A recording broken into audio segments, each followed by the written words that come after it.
Hello student, welcome to easy Ganit Hub. कैसे हैं आप सभी लोग? आई होप आप सब बढ़िया होंगे।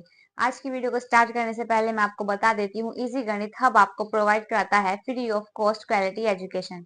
जी हाँ, सही सुना आपने।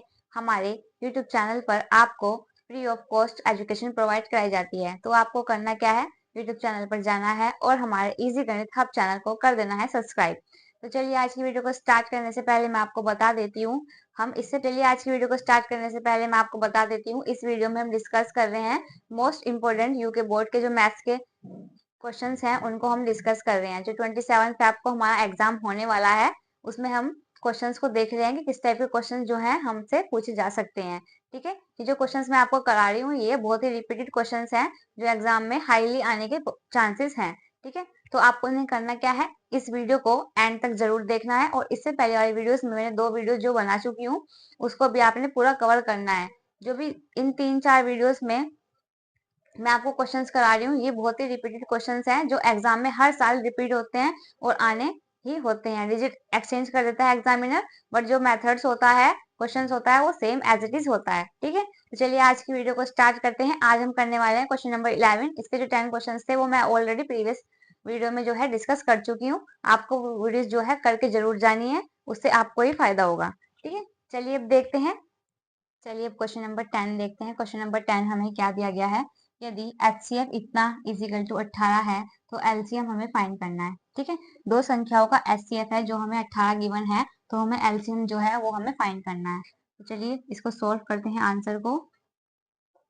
क्वेश्चन में क्या दिया गया है, दो संख्याओं का गुणनफल क्या होता है, HCF मल्टीप्लाई LCM। ठीक है, ये आपको पता होगा कि दो संख्याओं का गुणनफल जो होता है HCF मल्टीप्लाई LCM होता है। ठीक है, हमें जो दो संख्याएं हैं वो क्या गिवन है, 306 मल्टीप्लाई 1314। ठीक है, इजिकल टू HCF हमें कितना गिवन है, 18, तो 18 मल्टीप्लाई LCM। क्लियर? चलिए अब इसको सिंप्लीफाई करते हैं। 306 मल्टीप्लाई 1314 और ये 18 के होगा, इसके डिवाइड में आ जाएगा, इजिकल टू LCM हो जाएगा। ठीक है, अब इसको इससे कैंसिल कर दीजिए, तो ये कितनी बार कैंसिल होगा, 3 चौक 18, 3 चौक 12, 3 7 21, 3 8 24, 6 से कैंसिल हो जाएगा,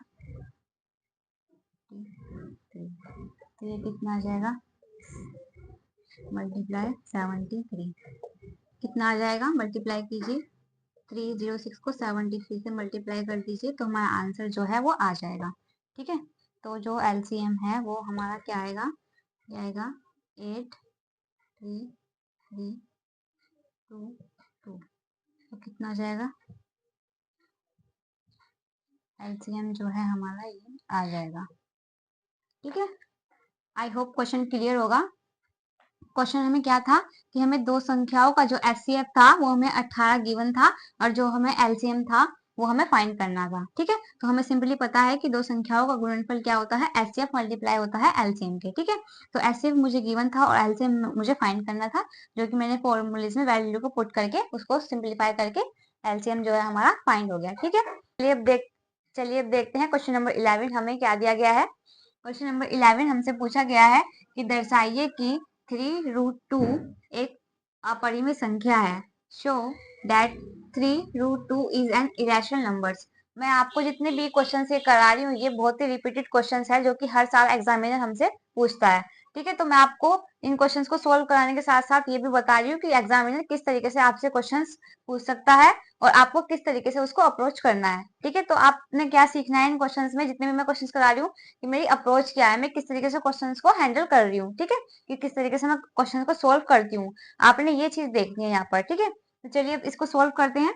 अब देखिए क्वेश्चन में क्या दिया गया है, जब भी कुछ ऐसा क्वेश्चन आता है ना कि दर्शाइए कि 3√2 एक अपरिमेय संख्या है या कभी कभी आ जाता है परिमेय संख्या है, तो हमने करना क्या है, सबसे पहले हमें क्वेश्चन में देखना है कि क्या चीज दी गई है। हमसे क्वेश्चन किया गया है कि 3√2 एक अपरिमेय संख्या है, दर्शाइए। तो अपरिमेय संख्या के लिए हमें बोला गया है कि शो कीजिए कि ये संख्या जो है ये अपरिमेय संख्या है। तो हमने करना क्या है, ऐसे क्वेश्चन में जब भी कुछ भी चीज दी गई हो हमने उसके अपोजिट मानना है। ठीक है, यहाँ पर अपरिमेय संख्या दी गई है तो हम अज्यूम करेंगे कि ये क्या है, परिमेय संख्या है। अगर क्वेश्चन में हमें दे देता कि ये परिमेय संख्या है तो हम क्या अज्यूम करते हैं, अपरिमेय संख्या अज्यूम करते हैं, उसको लेकर के हम चलते हैं, फिर क्वेश्चन को सोल्व करते हैं। ठीक है, चलिए अब देखते हैं कैसे सोल्व करते हैं। अब यहाँ पर हमसे क्वेश्चन किया गया है कि दर्शाइए कि 3√2 एक अपरिमेय संख्या है। तो हम क्या मानेंगे कि माना 3√2 एक परिमेय संख्या है। ठीक है, हमेशा अपोजिट लेके चलना है क्वेश्चन के।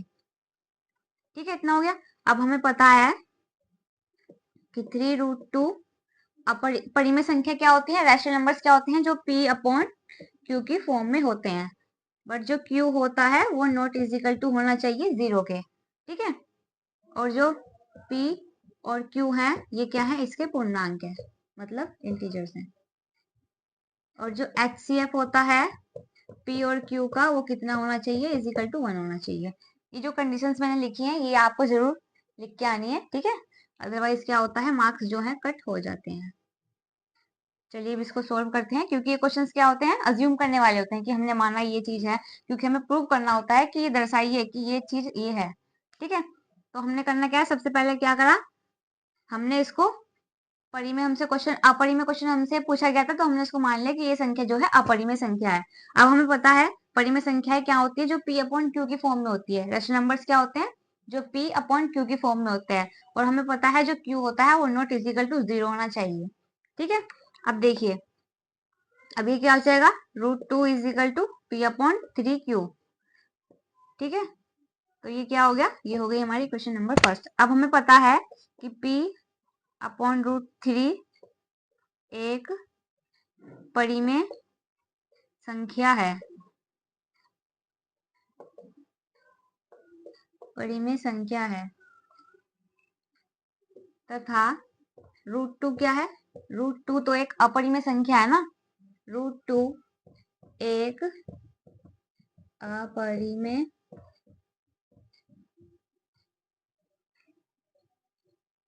अपरिमेय संख्या है।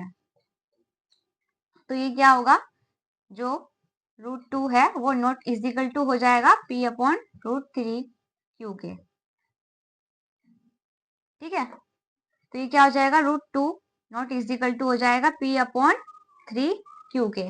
वो क्यों होगा, क्योंकि जो p अपॉन 3q है वो तो परिमेय संख्या है, बट जो √2 है वो एक अपरिमेय संख्या है। तो ये क्या हो जाएगा, नॉट इजिकल टू हो जाएगा। ठीक है, तो अतः यहाँ पर लिख देती हूँ मैं, अतः हमारी अवधारणा जो हमने माना था वो क्या है, गलत है। अवधारणा गलत है, जो ये हमसे क्वेश्चन किया गया था कि 3√2 क्या हो जाएगा, एक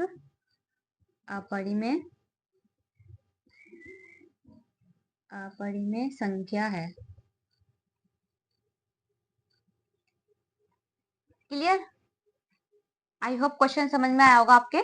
ऐसे क्वेश्चंस में क्या करना है, सबसे पहले जो चीज हमें दी गई हो, परिमेय बोला है तो अपरिमेय मान लो, अगर अपरिमेय बोला है तो उसको परिमेय मान लो। ठीक है, उसको अज्यूम करके देन आपको सोल्व कर देना है। हमने क्या करा कि √3 √2 इज इक्वल टू जो रेस्ट हमने माना था परिमेय संख्या, मतलब जो p अपॉन q की फॉर्म में होते हैं रैशनल नंबर्स। ठीक है, मैंने उसको अज्यूम किया, बट हमें पता चला जो p अपॉन 3q है वो तो परिमेय संख्या है, बट जो √2 है वो क्या है, वो तो एक अपरिमेय संख्या है। अपोजिट चीज होगी दोनों, तो ये क्या है, नॉट इजिकल टू हो जाएगा। और जो हमने माना था वो हमारी अवधारणा जो है वो गलत हो जाएगी, और जो 3√2 है वो एक इरेशनल नंबर ही होगा। आई होप क्वेश्चन क्लियर होगा। चलिए देखते हैं नेक्स्ट क्वेश्चन। नेक्स्ट क्वेश्चन हमें क्या दिया गया है,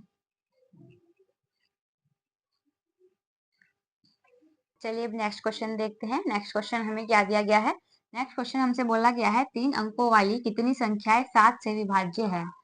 how many 3 digit numbers are divisible by 7। तो हमें बताना है कि 7 से कितनी नंबर्स हैं डिविजिबल होने वाले, 3 डिजिट्स वाले जो नंबर्स हैं उनको हमें बताना है। ठीक है, अब देखिए 3 डिजिट वाले नंबर्स बोले हैं जो 7 से डिविजिबल हो। ठीक है, तो हम इसको कैसे सोल्व करेंगे? अब देखिए 3 डिजिट कैसे बनेंगे, मतलब 100 से ऊपर वाली डिजिट्स होंगी वही तो आएंगे ना 3 डिजिट में, 1 2 3। तो आपने देखना है कि 100 से ऊपर वाली ऐसी कौन सी वैल्यू है जो 7 से डिविजिबल हो। तो आपने पहले चेक करना है 101 पर, क्या ये 7 से डिविजिबल है? नहीं है। फिर आपको चेक करना है 102 पर, क्या ये 7 से डिविजिबल है? नहीं है। फिर आपने चेक करना है 103 पर, ठीक है। फिर आपने चेक करना है 104 पर, ठीक है। फिर आपने चेक करना है 105 पर, हाँ तो ये डिविजिबल है, ठीक है। आपने ऐसे रख के चेक करना है वैल्यूज को कि 3 डिजिट्स वाले नंबर्स कौन से हैं जो 7 से डिविजिबल हो, ठीक है। अब स्टार्टिंग वैल्यू तो हमें मिल गई, कितनी है? 105। उसके बाद हमें क्या चेक करना है? हमें लास्ट वैल्यू भी चेक करनी है। तो 3 डिजिट वाले लास्ट नंबर क्या होते हैं? 999 होते हैं, ठीक है ना। अब इससे चेक करना शुरू करो कि क्या ये 7 से डिविजिबल हो जाएगा? नहीं, ये नहीं होगा। अब इसे छोटी डिजिट लो, 998 लो, 7 ये भी नहीं है। अब चेक करो 997 पर, क्या ये डिविजिबल है? नहीं, ये भी नहीं है। अब चेक करो 996 पर, ये भी नहीं है। 994 पर चेक करो, 7 हाँ ये डिविजिबल है। तो आपने ऐसे अज्यूम करना है। तो क्या वैल्यू आई है? 994 जो है वो डिविजिबल है, 105 भी 9 से डिविजिबल है और 994 भी 7 से डिविजिबल है। तो हमारी स्टार्टिंग वैल्यू क्या हो गई? ए कितना हो गया? ए तो हो गया 105 और लास्ट वाली वैल्यू कितनी हो गई? ए एन, वो हो गई 994, ठीक है।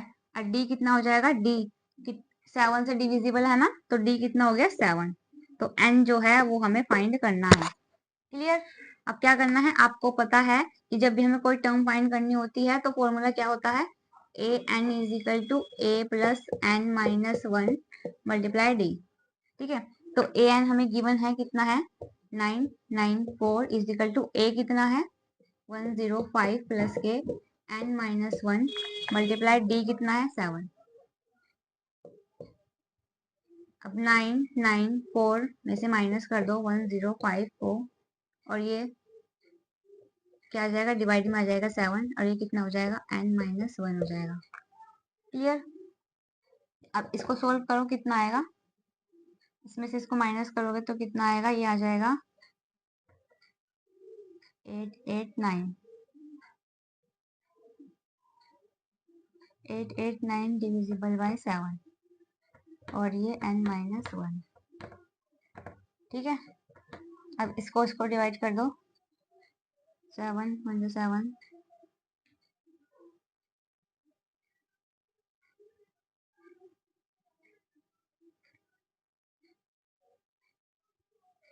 सत्तू सत्तू 49, ठीक है। इसको हमने डिवाइड कर दिया तो ये कितना हो गया? n माइनस 1, ठीक है। अब आप क्या करोगे? 1 2 7, ये माइनस का है तो इधर आगे किस में हो जाएगा? प्लस में हो जाएगा, इज इक्वल टू एन हो जाएगा।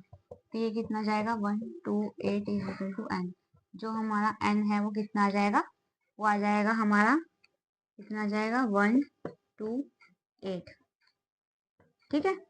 आई होप क्वेश्चन आपको क्लियर होगा। सिंपली क्या हमसे क्वेश्चन किया गया था कि how many 3 digits numbers are divisible by 7। तो मैंने स्टार्टिंग वैल्यू चेक की कि 3 डिजिट्स वाले कौन से नंबर है जो 7 से डिविजिबल हो, एंड लास्ट वाली वैल्यूज को चेक किया। फिर मुझे पता था जो डी है वो हमें गिवन है कि 7 से डिविजिबल होनी चाहिए, तो एन हमें फाइंड करना था। मुझे पता है सिंपली टर्म को फाइंड करने वाला फॉर्मूला कौन सा है, ये है a n is equal to a plus n minus 1 multiply d. तो मैंने क्या कहा? सिंपली इस वैल्यू में वैल्यूज को पुट किया, देन मुझे जो है n की वैल्यू मिल गई, ठीक है। आई होप क्वेश्चन क्लियर होगा। ये जितने भी मैं क्वेश्चंस आपको करा रही हूँ बहुत ही मोस्ट इंपोर्टेंट क्वेश्चंस हैं जो एग्जाम में आपको इसी टाइप के क्वेश्चंस मिलेंगे। तो आपने ये वीडियो और जो इससे पहले वाली वीडियोस में 2 वीडियोस करा चुकी हूँ, आपको पूरी वीडियो कंप्लीट सोल्व करके जानी है। अगर आपने कुछ नहीं भी पढ़ा है, आप इतना भी कर लोगे तो भी आप पेपर जो है अच्छा करके आओगे, ठीक है। चलिए अब नेक्स्ट क्वेश्चन देखते हैं। नेक्स्ट क्वेश्चन हमें क्या दिया गया है।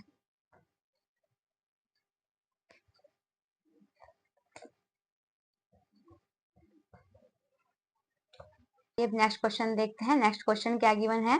नेक्स्ट क्वेश्चन है कि ए बी सी डी एक समलंब है जिसमें ए बी जो है पैरेलल है सी डी के तथा इसके विकर्ण परस्पर बिंदु O पर प्रतिच्छेद करते हैं, तो दर्शाइए ए ओ अपॉन में B O is equal to जो है सी ओ अपॉन डी ओ है। ठीक है, तो क्या करना है, हमें एक ट्रेपेजियम दिया गया है और हमसे बोला गया है कि ये क्या करते हैं, डायगोनल इंटरसेक्ट करते हैं पॉइंट O पर। ठीक है, तो चलिए पहले ट्रेपेजियम को ड्रॉ करते हैं कि ट्रेपेजियम कैसा होता है। ड्रॉ कर लेते हैं कि ट्रेपेजियम कैसा होता है।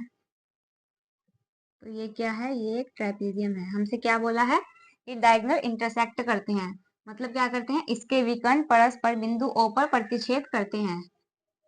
तो ये क्या है, डायगोनल इंटरसेक्ट करते हैं पॉइंट O पर। ठीक है, तो ये क्या हो जाएगा, A B C और D हो जाएगा। ठीक है, क्लियर। अभी तक हमने क्या करा, सिर्फ हमसे जो क्वेश्चन किया गया था उसके अकॉर्डिंग हमने डायग्राम जो है उसको ड्रॉ कर लिया है। ठीक है, ये डायग्राम आपको क्या करना है, एग्जाम में बनाकर आना है। इसके थ्रू आपको क्वेश्चन सोल्व करना है। ठीक है, चलिए अब सोल्व करते हैं क्वेश्चन को। शो दैट ये हमें ये प्रूव करना है। ठीक है, तो चलिए पहले हम लिख देते हैं हमें क्या दर्शाना है, प्रूव क्या करना है, प्रूव दैट कि जो ए ओ अपॉन में बी ओ है वो बराबर है सी ओ अपॉन के डी ओ के। ठीक है, और हमसे एक कंडीशन और दी गई है कि जो ए बी है वो क्या है, समान है सी डी के। क्लियर। अब देखिए जो ये ए ओ बी है ये क्या है, ये एंगल जो है इस एंगल के बराबर दिख रहा है आपको, सी ओ डी के। ठीक है, और जो ये ए है ये क्या है, ये डायगोनल है सी के, और जो बी है वो किसके अपोजिट है, वो है डी के। त्रिभुज ए ओ बी वह त्रिभुज, एक ये वाला एंगल है और एक ये वाला एंगल है, क्या है, सी ओ डी में। ठीक है, पहले हम इस वाले एंगल को सोल्व करके दिखाएंगे, फिर हम इसको। तो हम क्या करेंगे, जो त्रिभुज हमें पता है समरूप हो तो उनके कोण क्या होते हैं, बराबर हो जाते हैं। ठीक है, तो चलिए अब इसको सोल्व करते हैं। अब क्या होगा, जो एंगल ए है वो बराबर हो जाएगा किसके, एंगल सी के, और जो एंगल बी है वो बराबर हो जाएगा एंगल डी के, क्योंकि ये क्या है, ये एकांतर कोण है। ये क्या है, ये एकांतर कोण है, एकांतर कोण। क्लियर। और जो ये एंगल ए ओ बी है बराबर हो जाएगा एंगल सी ओ डी के, क्योंकि ये क्या है, ये शीर्षाभिमुख कोण है।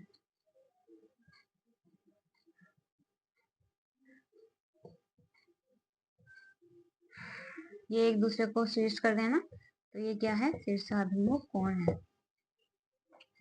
ठीक है, तो अब क्या करना है, हमें पता है क्या करेंगे, एंगल कोण ए ए से, तो ये कितना हो जाएगा, ये हो जाएगा,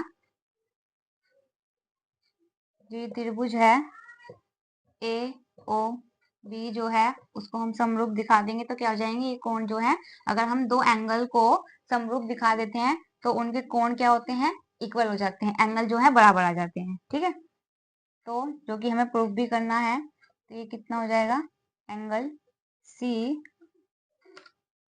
ये कितना है, angle C O D, angle C O D समरूप दिखा दिया, तो अभी क्या हो जाएगा, जो क्या है कि ये समरूप है, तो ये कितना हो जाएगा, जो ए ओ है वो अपॉन में हो जाएगा सी ओ के, बराबर हो जाएंगे एंगल ओ बी अपॉन में ओ डी के।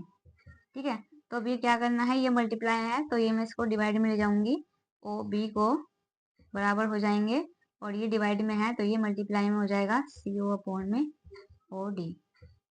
ठीक है, अब आप चेक करिए जो आपको दिया गया था प्रूव करने के लिए, क्या ये वही है, हाँ, तो जो हमसे क्वेश्चन किया गया था वो हमने प्रूव कर दिया है।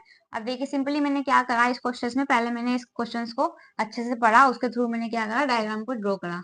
उसके अकॉर्डिंग मुझे पता चला कि हमसे क्वेश्चन किया गया था कि डायगोनल इंटरसेक्ट होते हैं इसके जो पॉइंट है पॉइंट ओ पर। ठीक है, अब तो मुझे पता चला कि जो ये ए ओ बी है, ये वाला कोण जो है इस वाले कोण के क्या है बराबर है।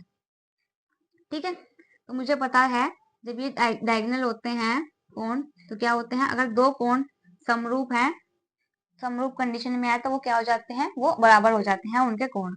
ठीक है, तो अब क्या करा मैंने सिंपली यहाँ पर इन दोनों कोणों को क्या कर दिया, समरूप कर दिया, जिससे कि इनके जो कोण हैं एक दूसरे के बराबर हो जाएं। ठीक है, उसके थ्रू मैंने क्या करा, जो हमसे प्रूव करने के लिए दिया गया था वो कंडीशन मैंने प्रूव कर दिया।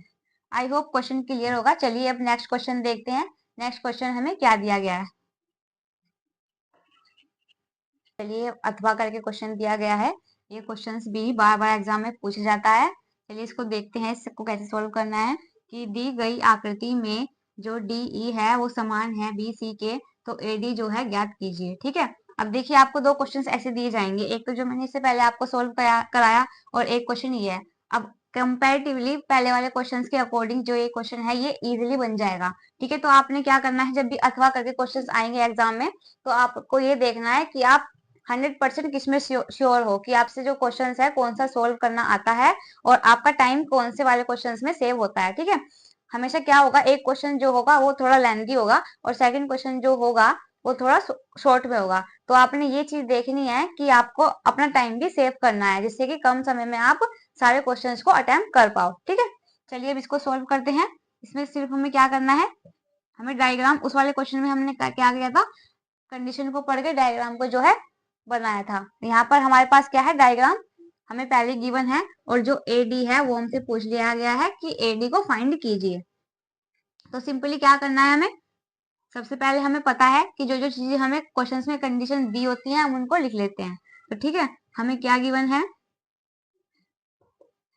जो पहले गिवन होती है कंडीशंस वो लिख लो कि जो डी ई है वो समान है किसके, बी सी के। ठीक है, और हमें फाइंड क्या करना है, हमें फाइंड करना है ए डी। तो चलिए अब इसको सोल्व करते हैं। तो क्या होगा, त्रिभुज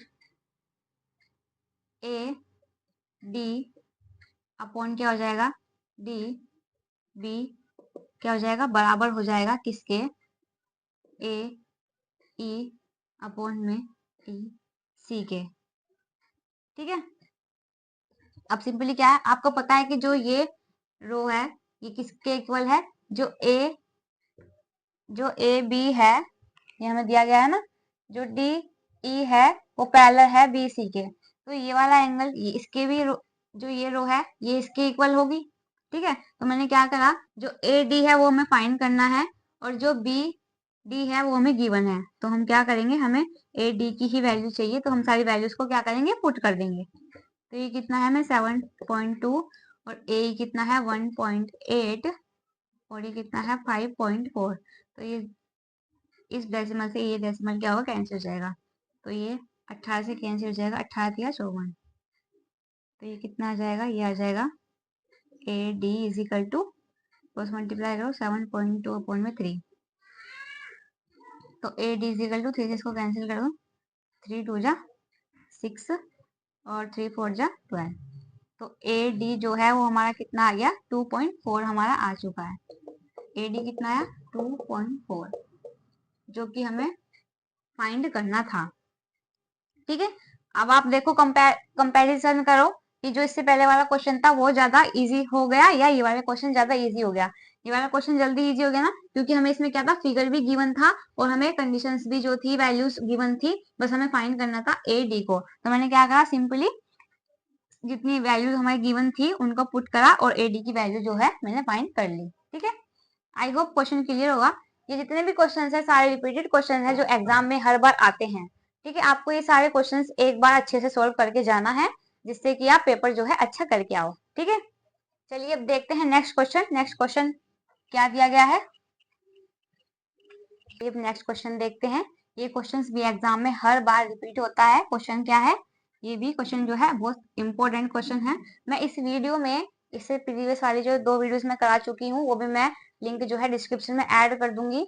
जितने भी मैं ये रिपीटेड वाले क्वेश्चंस करा रही हूँ, ये बहुत ही मोस्ट इंपोर्टेंट क्वेश्चंस हैं, ये एग्जाम में हर साल देखे जाते हैं। ठीक है, चलिए अब देखते हैं क्वेश्चन क्या दिया गया है कि 5 सेंटीमीटर त्रिज्या वाले एक वृत्त के बिंदु O पर स्पर्श रेखा जो है PQ केंद्र O से जाने वाली एक रेखा से बिंदु Q पर इस प्रकार मिलती है कि OQ जो है वो 13 सेंटीमीटर है और PQ की लंबाई हमें ज्ञात करनी है। ठीक है, चलिए सबसे पहले मैंने क्या बताया आपको, ऐसे क्वेश्चंस में क्या करना होता है, कंडीशंस के अकॉर्डिंग क्या करना होता है, डायग्राम जो है ड्रॉ करना होता है। हमें क्या दिया गया है, हमें एक 5 सेंटीमीटर वाला क्या है, रेडियस जिसकी 5 है, हमें क्या दिया गया है, एक वृत्त दिया गया है। ठीक है, इसको मान लेते हैं हम O। जो R हमारा है वो कितना है, 5 सेंटीमीटर त्रिज्या वाला हमें एक वृत्त दिया गया है। ठीक है, अब जो इस पे स्पर्श रेखा है, पॉइंट P पर एक स्पर्श रेखा है और जो पॉइंट, अब इससे क्या है, एक स्पर्श रेखा है पॉइंट P पर और जो पॉइंट O और Q है वो हमें कितना दिया गया है, वो हमें दिया गया है 13 सेंटीमीटर। अब देखिए ये वाला एंगल कितना है, ये 90 डिग्री का एंगल दिख रहा होगा आपको। ठीक है, और हमसे क्वेश्चन क्या है कि 5 सेंटीमीटर त्रिज्या वाले एक वृत्त के बिंदु, ये 5 सेंटीमीटर वाला एक वृत्त है।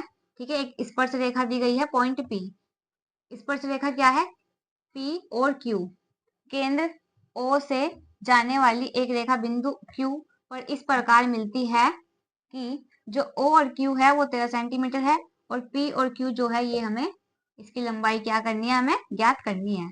आई होप क्वेश्चन के अकॉर्डिंग आपको डायग्राम क्लियर होगा। ठीक है, आपने क्या करना है, आराम से पेशेंसली क्वेश्चंस को रीड करना है और उसके अकॉर्डिंग जो है डायग्राम ड्रॉ करना है। अब हमें पता है, देखिए ये क्या है, ये कर्ण है और ये क्या है, ये लंब है, तो हमें आधार क्या करना है, फाइंड करना है। तो ऐसी कंडीशंस में हम क्या यूज करते हैं, पाइथागोरस प्रमेय का यूज करते हैं। ठीक है, तो जो एंगल P है वो कितना है, वो तो 90 डिग्री हो जाएगा। अब हम क्या करेंगे, अब इसमें पाइथागोरस प्रमेय का यूज करेंगे। तो पाइथागोरस प्रमेय से तो क्या होती है पाइथागोरस प्रमेय, कर्ण का स्क्वायर इज इक्वल टू आधार का स्क्वायर प्लस के लंब का स्क्वायर। क्लियर, कर्ण क्या होता है, जो ये बड़ी वाली, अब कर्ण क्या होता है, कर्ण है पॉइंट O और Q, O Q का स्क्वायर और आधार कितना है P Q का स्क्वायर प्लस के लंब कितना है O P का स्क्वायर। तो ये कितना है, ये है 13 सेंटीमीटर, 13 का square is equal to P Q जो है हमें फाइंड करना है, इसका स्क्वायर प्लस के ओ क्यू, ये कितना दिया गया है, ये हमें दिया गया है 5, तो 5 का स्क्वायर, 13 का स्क्वायर कितना हो जाएगा 169 is equal to P Q का स्क्वायर प्लस के 5 का स्क्वायर 25, तो ये 169 ये माइनस में आ जाएगा 25 is equal to P Q का स्क्वायर, तो ये माइनस करोगे तो कितना आ जाएगा, ये आ जाएगा 144, 144 is equal to P Q का स्क्वायर। तो हम क्या करेंगे, स्क्वायर का रूट बना देंगे, 144 रूट हो गया क्योंकि हमें पी क्यू की वैल्यू चाहिए। तो ये 144 किसका रूट होता है, किसका स्क्वायर होता है, ये होता है 12 का। तो जो पी क्यू है वो हमारा कितना जाएगा, 12 आ जाएगा। ठीक है, तो ये वैल्यू हमारी कितनी आ गई, 12 आ गई। आई होप क्वेश्चन क्लियर होगा। ये एग्जाम में हर साल क्वेश्चन जो है पूछे जाते हैं। तो हमने क्या करा, सिंपली क्वेश्चन को रीड करा, उसके अकॉर्डिंग डायग्राम ड्रॉ करा, देन पाइथागोरस प्रमेय का यूज करके पी क्यू की वैल्यू जो है हमने फाइंड कर ली। ठीक है, चलिए अब देखते हैं नेक्स्ट क्वेश्चन। नेक्स्ट क्वेश्चन हमें क्या दिया गया है, नेक्स्ट क्वेश्चन देखते हैं। रिपीटेड नेक्स्ट क्वेश्चन जो है वो हमें क्या दिया गया है कि निम्नलिखित बारंबारता बटन के लिए माध्यक वर्ग ज्ञात कीजिए। तो क्या करना है, find the median class for the following frequency distribution. तो हमें क्या दिया गया है, हमें क्लास अंतराल दिया गया है और बारंबारता दी गई है, मतलब क्लास इंटरवल और फ्रीक्वेंसी। तो हमें क्या करना है, मीडियन फाइंड करने के सबसे पहले हम क्या करते हैं, हम टेबल को ड्रॉ करते हैं। ठीक है, तो यहाँ पर लिख लेते हैं हम क्लास इंटरवल। ठीक है, पहले आपको टेबल ड्रॉ करनी पड़ेगी इन क्वेश्चंस को सोल्व करने के लिए। तो ये क्या है, 0 to 5, 5 to 10, and 10 to 15 and 15 to 20 और 20 to 25।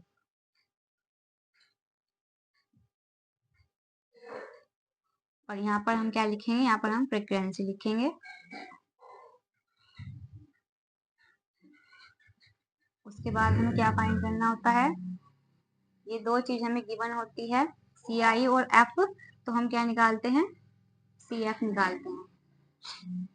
ठीक है, तो फ्रीक्वेंसी कितनी है, फ्रीक्वेंसी हमें गिवन है, उसको हम यहाँ पर लिख लेते हैं। अब हम इस डेटा के से हम क्या फाइंड करेंगे, CF फाइंड करेंगे। चलो CF कैसे फाइंड करते हैं, F जो हमारा फ्रीक्वेंसी होती है, पहली डिजिट तो वही आ जाती है। अब इसमें हम क्या करेंगे, CF में हम क्या करेंगे, F वाली वैल्यूज को ऐड करके चलेंगे। ठीक है, अब 10 में मैं 15 को ऐड करूंगी तो कितना हो जाएगा 25, और 25 में 12 को ऐड करूंगी तो कितना आ जाएगा 37, 37 में मैं 20 को ऐड करूंगी तो कितना आ जाएगा 57, और 57 में 9 को ऐड करूंगी तो कितना आ जाएगा 66। ठीक है, क्या करना है, ऐसे करके जो डिजिट है वो हमें ऐड करके चलना है। क्लियर, आई होप इतना क्लियर होगा कि CF हम कैसे फाइंड करते हैं। अब आपने क्या करना है, फ्रीक्वेंसी का टोटल निकालना है। तो फ्रीक्वेंसी का टोटल निकालेंगे, मतलब n कितना आ जाएगा, इन सब का सम कर देना तो आ जाएगा 66। क्लियर, अब सबसे पहले हमें क्या करना है, मीडियन फाइंड करना है। तो मीडियन फाइंड करने के लिए हमें क्या चाहिए होता है, हमें चाहिए होता है n/2 की वैल्यू। तो n कितना है 66 डिवाइडेड बाय 2 कर दो तो ये कितना आ जाएगा, ये आ जाएगा 2 3 6 2 3 6 33 आ गया। अब आपने क्या करना है, 33 को चेक करना है कि 33 से जो बड़ी सबसे पहली डिजिट है वो कौन सी है, तो कितनी है 37। अब इसके सामने जो फ्रीक्वेंसी है वो कितनी है 12 है, और इसके सामने जो CI है वो कितनी है 10 to 12। तो हमें क्या फाइंड करना है, हमें फाइंड करना है माध्यक वर्ग। क्या फाइंड करना है, हमें फाइंड करना है मीडियन। तो ये क्या हो जाएगा, ये हमारा हो जाएगा 10 to 15। ठीक है, यही हमारा आंसर हो जाएगा। आई होप क्वेश्चन क्लियर होगा। ऐसे वाले क्वेश्चंस भी एग्जाम में हर साल पूछे जाते हैं, कभी वो पूछ लेता है मीडियन फाइंड कीजिए, कभी मोड फाइंड कीजिए। ठीक है, तो आपने क्या करना है, जो मैंने प्रीवियस ईयर वाली वीडियोस कराई हैं क्वेश्चन पेपर की, आपने उनको भी सोल्व करके जाना है। मैंने आपको सब तरह के क्वेश्चंस जो हैं उसमें सोल्व करने सिखाए हैं। ठीक है, मैं डिस्क्रिप्शन में उनका लिंक ऐड कर दूंगी, आप वहां से उस वीडियो को देख सकते हैं और समझ सकते हैं। आई होप क्वेश्चन क्लियर होगा। तो आज की वीडियो में सिर्फ हम 5 से 6 क्वेश्चन जो है, हमने जो मोस्ट इंपोर्टेंट क्वेश्चन हैं, रिपीटेड हर साल पूछे जाते हैं, मैंने उनको डिस्कस कर दिया है, आपको मेथड समझा दिया है कि आपको किस तरीके से क्वेश्चंस को अप्रोच करना है एंड क्वेश्चन को सोल्व करके आना है। ठीक है, तो चलिए आज की वीडियो को यहीं पर एंड करते हैं। जो बाकी के क्वेश्चन हैं रिपीटेड, मैं उनको नेक्स्ट वीडियो में कवर करूंगी। अगर आपको मेरी वीडियो से कोई हेल्प होती है या मेरी पढ़ाया हुआ आपके समझ में आता है, तो आपने करना क्या है, बस एक ही काम करना है, मेरे चैनल को सब्सक्राइब करना है और मेरी वीडियोस को शेयर एंड लाइक कर देना है। थैंक यू सो मच, मिलते हैं नेक्स्ट वीडियो में।